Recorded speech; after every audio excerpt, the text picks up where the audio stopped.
Bom dia, Felipe. Bom dia, os amigos e ouvintes da Guaíba. Deputado, o DEM já tem posição a respeito da 247, que trata da dívida dos estados, deputado? Sim, desde o seu início, né? Não tem alternativa, né, Felipe?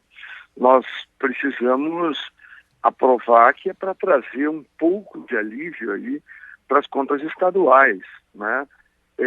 Evidentemente que nós temos que ter clareza de que os estados brasileiros, e em particular o Rio Grande do Sul, hoje, pagam uma conta altíssima, né? Isso é só um pequeno passo e não é, na minha visão, o suficiente, né? Eu defendo a mesma coisa que defendi no governo da presidente Dilma e defendia também no governo do Lula. O que precisa no Brasil é fazer algo com as dívidas estaduais e das capitais, como foi feito na agricultura no ano 2000. O que foi feito na agricultura no ano 2000?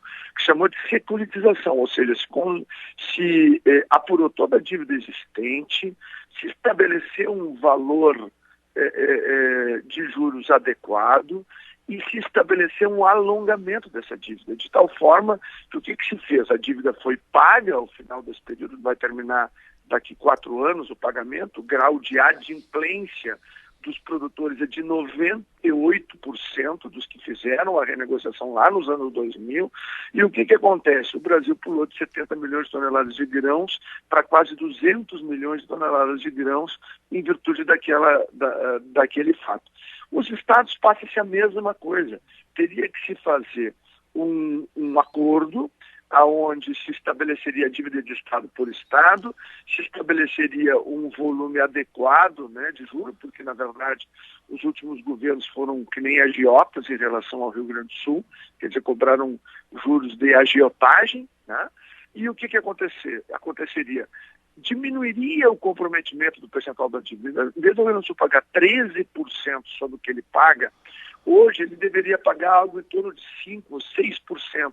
Abriria-se uma margem de 6% ou 7% para fazer o quê? Para fazer exatamente o que o Estado precisa. Voltar a investir, melhorar a condição estrutural do Estado, e a União se beneficiaria disso, porque teria ainda não precisaria aumentar o seu volume de recursos, bastaria apenas ir ao FMI, buscar recursos que estão disponíveis no mercado internacional e fazer um alongamento da dívida. Não há nenhuma genialidade nisso. Vocês chegam a propor isso? Há objetividade e praticidade nisso. Tá, mas vocês chegam a propor isso em meio à votação? O senhor imagina que coloca em votação e vai ter que fazer essa negociação depois? Como é que funciona? Não, veja, quando veio aqui o primeiro projeto de renegociação de dívida dos estados, eu coloquei uma emenda, exatamente uma emenda que falava exatamente isso. Tá. E, claro, fui derrotado pelo governo da presidente Dilma, que não queria nem ouvir falar desse tipo de conversa. Agora, enquanto não tiver uma conversa do tipo que eu estou conversando contigo, Felipe, com os nossos ouvintes da Guaíba, é tudo remendo, como é o que nós vamos fazer hoje. É um remendo, vai dar um oxigênio, mas não vai resolver o problema. Tá. É aspirina para quem tem câncer. Não, alivia, mas não resolve o problema. Precisa ter uma fórmula de solução para o problema. E a única fórmula que eu encontro é essa que eu compartilhei contigo com os ouvintes. Chegou a conversar com o Henrique Meirelles, com alguém da equipe econômica a respeito dessa proposta? Olha, eu tenho encaminhado essa proposta através do nosso líder, Paulo Danei Avelino, que conversou com a equipe econômica do governo. Eles recolhem, como foi no governo anterior, e dizem que vão avaliar. Agora, o vão avaliar é a não fazer.